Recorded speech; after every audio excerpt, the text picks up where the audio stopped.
Assalamualaikum warahmatullahi wabarakatuh.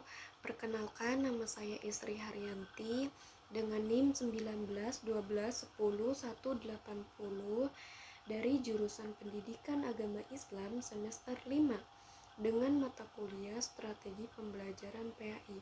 Dosen pengampu Ibu Helna Nelis MPD. Di sini saya dari kelompok 12 ingin menjelaskan tentang macam-macam metode pembelajaran. Metode pembelajaran itu harus memerlukan metode-metode khusus yang dilakukan untuk mencapai tujuan pembelajaran tersebut. Nah, apa saja sih metode-metode untuk mencapai tujuan belajar yang efektif dan efisien? Yang pertama yaitu metode ceramah. Metode ceramah adalah salah satu metode pembelajaran yang bersifat konvensional karena guru menyampaikan materi kepada siswa harus secara lisan. Nah, sejak dahulu hingga sekarang metode ceramah ini memang dianggap sebagai metode yang paling praktis.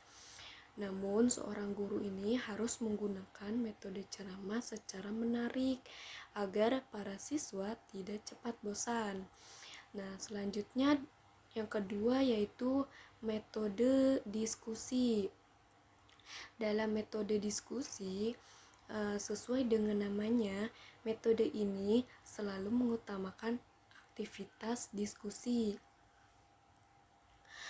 Nah, aktivitas yang melibatkan para siswa untuk belajar memecahkan masalah.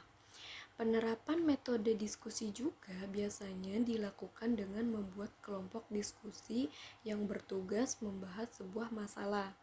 Selanjutnya yaitu yang ketiga metode demonstrasi.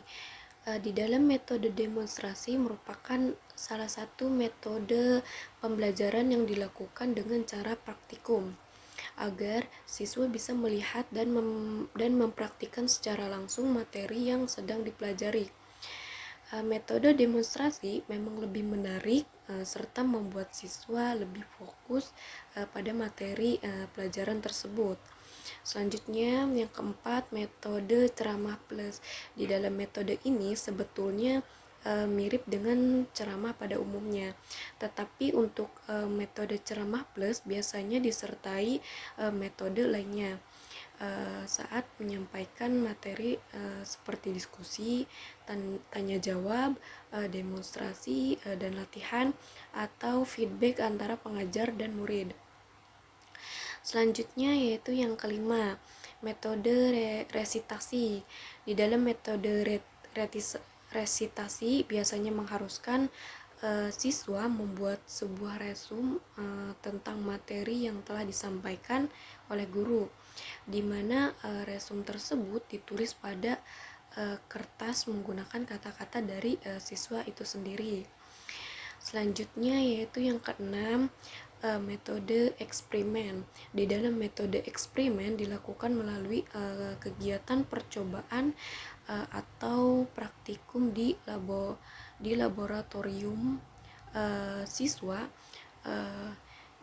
bisa melihat secara langsung bagaimana materi pelajaran yang sedang disampaikan tersebut bisa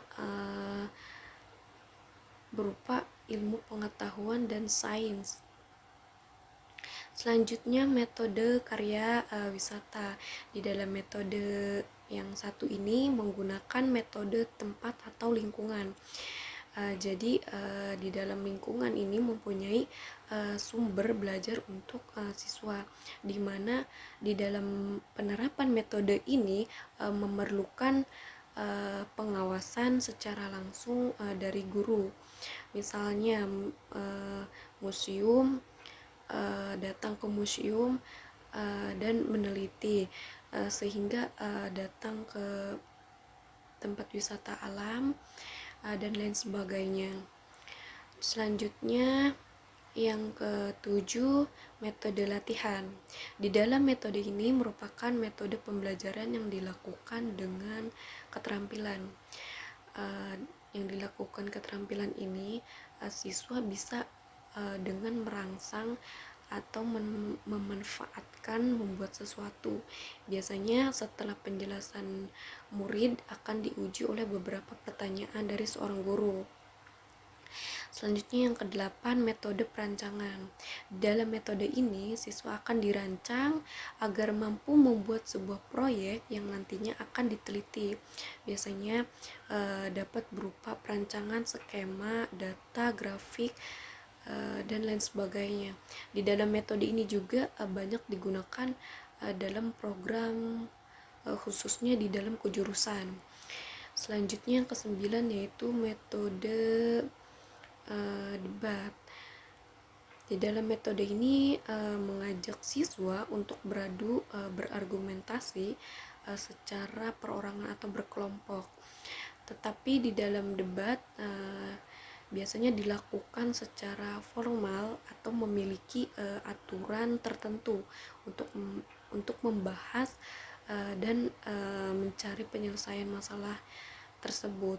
Selanjutnya yang ke-10, metode mid-mapping. Di dalam metode pembelajaran ini juga menerapkan cara berpikir secara runtut di dalam sebuah permasalahan. Jadi bagaimana terjadinya serta penyelesaiannya ini melalui metode mid-mapping. Jadi siswa juga harus bisa meningkatkan daya analisis serta berpikir kritis agar memahami masalah sejak awal dan sampai akhir di dalam metode pembelajaran mid-mapping tersebut. Mungkin itu saja yang saya sampaikan. Kurang lebihnya saya mohon maaf. Wabillahi taufiq walhidayah. Wassalamualaikum warahmatullahi wabarakatuh.